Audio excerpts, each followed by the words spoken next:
The Zarathi nursery station orbited a dying star, its crystalline walls refracting pale amber light across rows of environmental pods.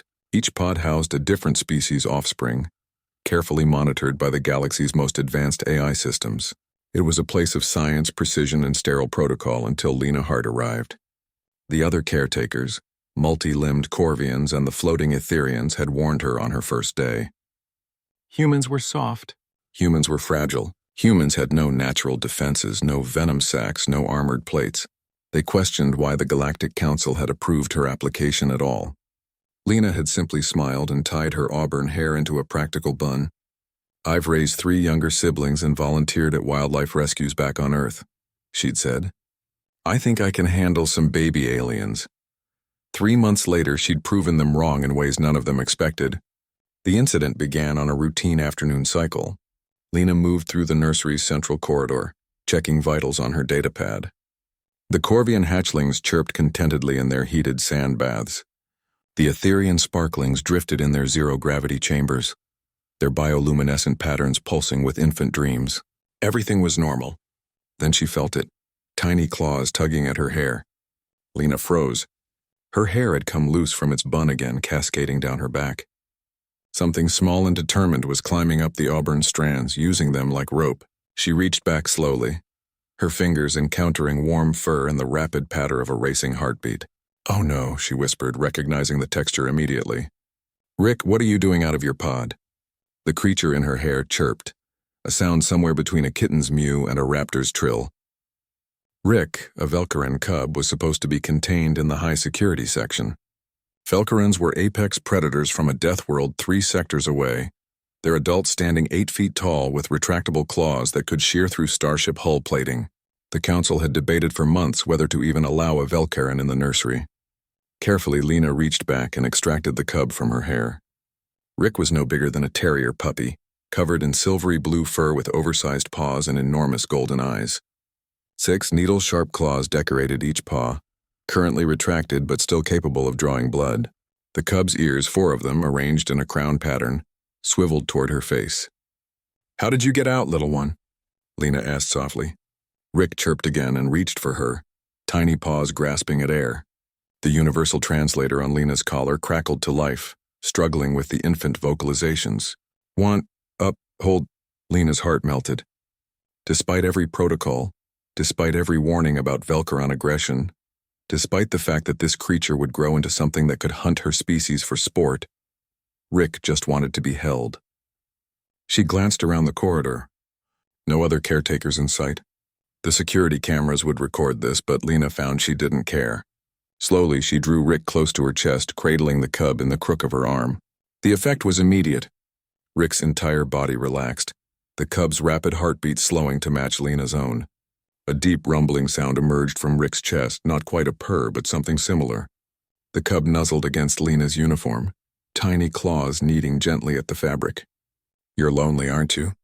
Lena murmured, stroking the soft fur between Rick's crown of ears.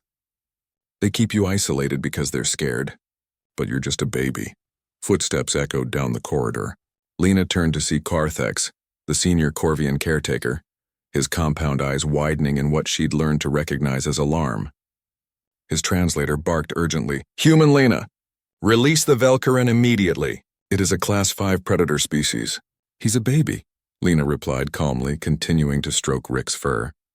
The cub had fallen asleep against her chest, making small, contented sounds. "He escaped because he's scared and lonely. Look at him, Carthex. Does he look dangerous right now?"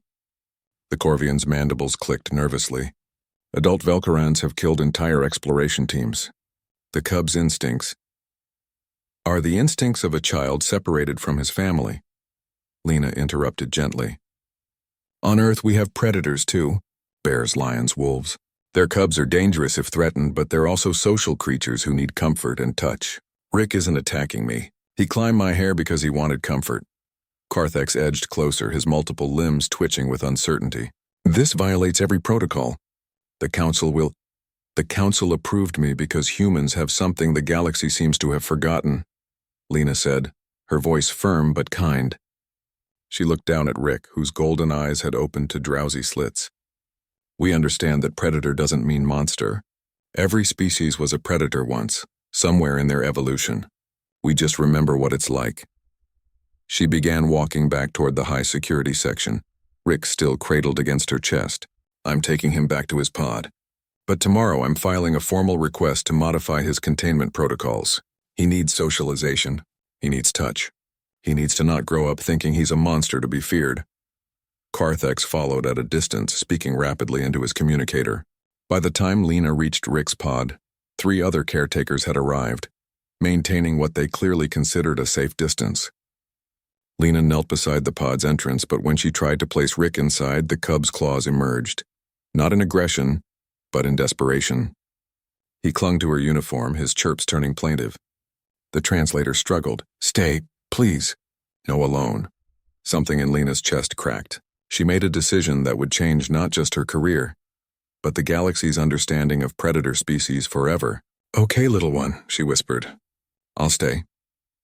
She climbed into the pod with Rick sitting cross-legged as the cub immediately curled into her lap. The other caretakers stared in collective shock as Lena simply settled in, stroking Rick's fur until his breathing evened into sleep. Human Lena, you cannot, Carthex began. I can and I will, Lena replied quietly. File whatever reports you need to. But this cub isn't going to spend another night alone and afraid. Humans don't abandon those who need us, no matter how many claws they have. 3 hours later, when the station director arrived to find Lena still sitting in the pod with a peacefully sleeping Valkyran cub, the galaxy began to understand what made humans different. They didn't see monsters and victims. They saw individuals who needed compassion, and sometimes a predator just needed to be held.